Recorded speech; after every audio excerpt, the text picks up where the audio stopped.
Eto isang patunay na sinasabi ko na obvious na talaga namang kahit anong sabihin ni Tambaluslos sunod. Kaya nga sabi ko may problema ako doon sa mga congressman na parati ang labas sa media. Yaan ay mga tuta ni Tamba. Inunaan nila Union 1st District Representative Paulo Ortega ang pahayag na Attorney Ruth Castelo, spokesperson ng tanggapan ni Vice President Sara Duterte, kaugnay ng impeachment case. Ayon sa abogada, sakaling pabora ng Korte Suprema ang petisyon ni VP Sara na ibasura ang impeachment case, mapalad umano ang bansa dahil makatitipid ng milyong-milyong piso. If it's not, if the Supreme Court says it cannot be heard at this time, and then we'll be very lucky actually as a country, because we'll save millions and millions of people of money on the trial that is technically defective from the beginning. Ayon kay Congressman Ortega, dapat maging maingat si Attorney Castelo at patunayan ang mga sinasabi nito. Tanong din ito, hindi naman siguro aabot ng mahigit 600 million pesos ang gagastusin sa pagsagawa ng impeachment trial. Baka kailangan nila ng matrix sa cost-benefit analysis. Siguro hindi naman naabot ng 612 million yung gastos sa impeachment. Kabilang sa mga Okay, balik natin doon. Nakita niyo yung pag-e-explain nitong si Attorney Castelo, yung spokesperson ng OVP, ng Office of the Vice President, o spokesperson ni VP Sara.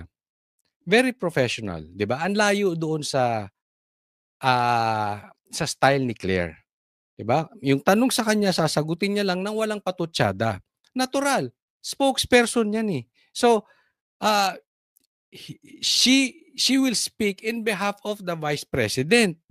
No? Nang walang pitik, nang walang patutsada kasi hindi naman siya vlogger eh. Spokesperson siya. Hindi naman siya politiko. So, sinasagot lang niya na may gastos. Totoo ba na may gastos ang impeachment o wala? Diba? Yun lang naman eh. Kasi ang ano dito, malaki ang matitipid. Ang punto lang naman dito ng spokesperson, malaki ang matitipid natin na considering na pagdating sa dulo, nagpakapagod tayo, nasayang yung buwis ng taong bayan, ginastusan to. For the meantime, maraming hindi maasikaso ang Senado, katulad nung dapat ang iniimbestigahan dyan, yung pagkamatay ni Tantoco, yung etong kay alias Rene. So meron sila mga talagang lihitimo na dapat i-discuss dyan sa Senado na hindi sila makapag-hearing because of this impeachment. So masasayang yung pera ng taong bayan dahil natural may gastusin dyan. Hindi naman po pwedeng walang gastusin yan. At the same time, hindi sila makapagtrabaho. So sinagot lang niya ng kung ano yung talagang mangyayari. Wala naman siyang pinipitik. Itong balbasarado na ito, hindi ko alam kung ito ay ganun eh. 'Di ba? But anyway, alam mo yung pinapaandar niya yung katarayan niya.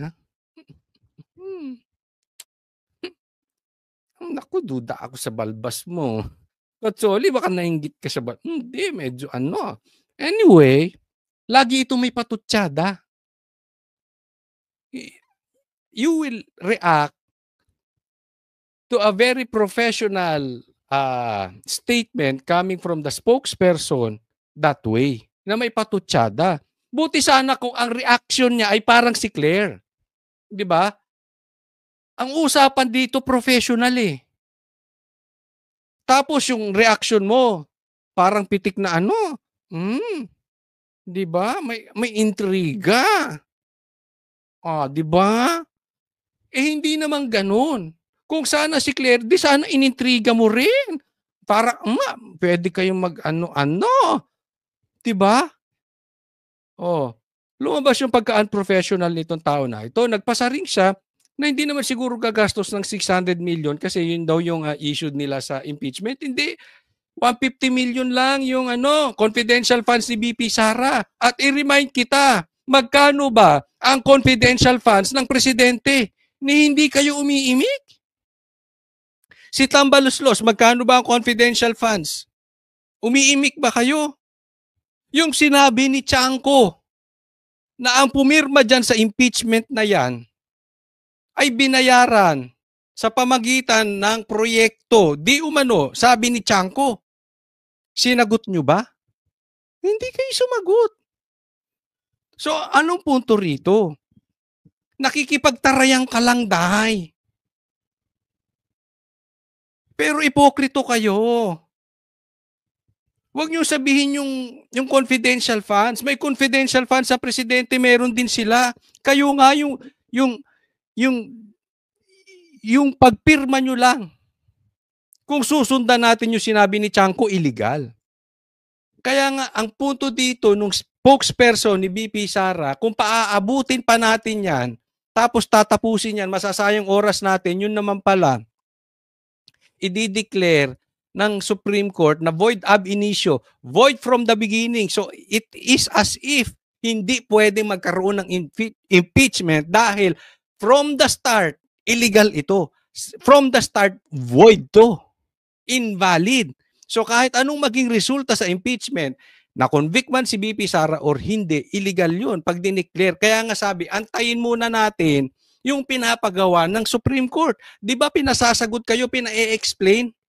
Pina-explain sila bakit yung tatlo anong nangyari at ba't yung pang-apat lang ang ipinasa ninyo. Ang explanation diyan, dapat 1 year bar rule. Sa isang taon, isa lang ang isasampan yung impeachment kay BP Sara, nakaapat.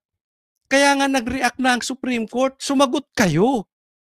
Bakit kayo nakikipaglaban ng tarayan sa media? Sagutin niyo yung Supreme Court. At pag dineclare ng Supreme Court na okay, legal yan, tama yan, then we proceed. Paano kung sinabi niyang hindi? Di nag-grandstanding lang kayo, gaga! Nagamit nyo lang yung pera ng taong bayan. Sinayang nyo oras, ang daming imbestigahan. Dapat imbestigahan pa nga si Risa Ontiveros tsaka si Alias rin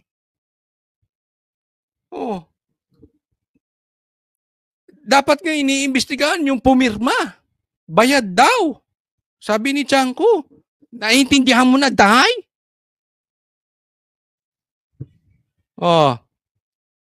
Kaya may problema tayo sa ganyan. Alam nyo, may proper. Okay?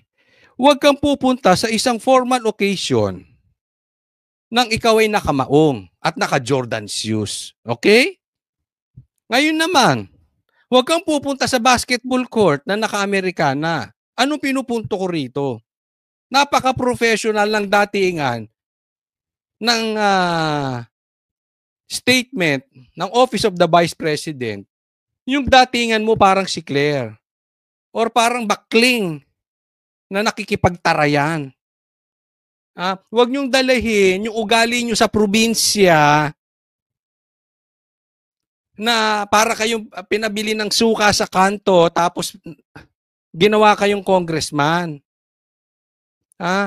Ayusin po natin. Pag time ng birahan, sige, mag-asaran tayo. Magbirahan tayo. 'Di ba? Pero pag professional lang datingan, ilagay nyo sa ayos. Huwag ka mag-Jordan shoes sa formal gathering. Brad! Ay sis, ay nako. Gastos sa impeachment. Kabilang sa mga alegasyong ibinabato sa Vice Presidente ang maling paggamit nito ng nasa 612.5 million pesos na halaga ng confidential funds ng OVP at ng Department of Education nang si VP Sara pa ang kalihim ng kagawaran. Nauna nang ipahayag ni Senate President Cheese Escudero na kulang 1 milyong piso ang inaasahang gastusin ng Senado sa impeachment trial ni VP Sara. Sa pinakahuli namang statement ni Senator Joel Villanueva, sa August 4 pa posibleng mag-reconvene ang Senate Impeachment Court. Rosa Licoz, Alam mo, simple lang naman, Ortega. Sumagot kayo. Pinasasagot kayo ng Korte Suprema. Daanin natin sa proseso. May proseso po ang ating bayan. Huwag kayong nagmamadali. Kung inaksyonan nyo yung first complaint, di wala sanang issue. Nagmamadali kayo, ang tagal nyong bininbin yung 3 complaint. Nag-react kayo dun sa pang-4 na. Tapos fast forward pa. Huwag nyo pinupuna yung mga puwing sa mata ng ibang tao. Tingnan nyo yung troso sa mata ni Tambaluslos. Tingnan mo yung troso sa mata mo. Huwag kayo ipokrito. Hmm. Okay, hanggang diyan na lang po tayo. Wag po nating kakalimutan ha, sa mga hindi pa po subscriber ni Coach Oli, mag-subscribe po kayo. Maraming salamat po. Wag din pong kalimutan i-like po ito, Coach Oli, at ang Banateros po, pakisuportahan po ninyo. Meron po tayong programa diyan sa SMNI Monday to Friday 8 PM po. Maraming salamat. God bless everyone. Happy weekend. Ang boses ng masa hindi natatakot,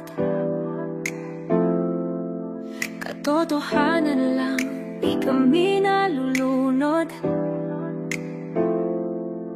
Walang bahid ng sismis, lahat ay totoo. Kahit sino ka pa, pag mali ka babanatan ka. Walang pinipiling kulay, wala kaming kinikilingan. Basta para sa bayan, kami lalaban. Pagdama palakpakan, pag mali banatan, di matitinag, di matatakot. Para sa bayan, tuloy ang sigaw. Sa harap ng kamera, walang halong takot. Mga baluktot, lahat kayo'y tutumba. Ang hustisya at totoo, yun lang ang mahalaga. Kahit sinong harang, di kami matitinag.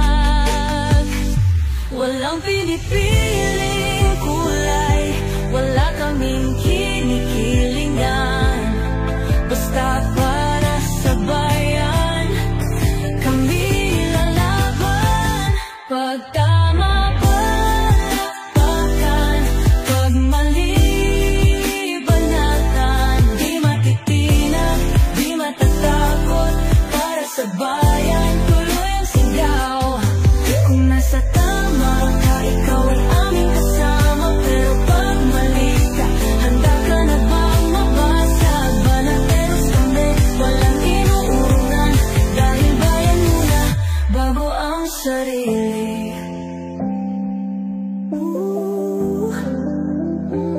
Bago ang sarili.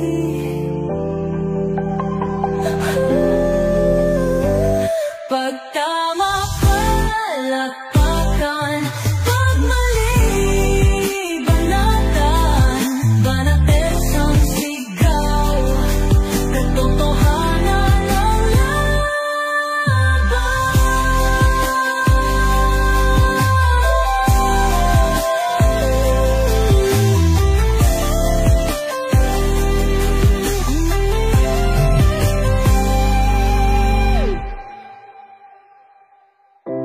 sa harap ng kamera,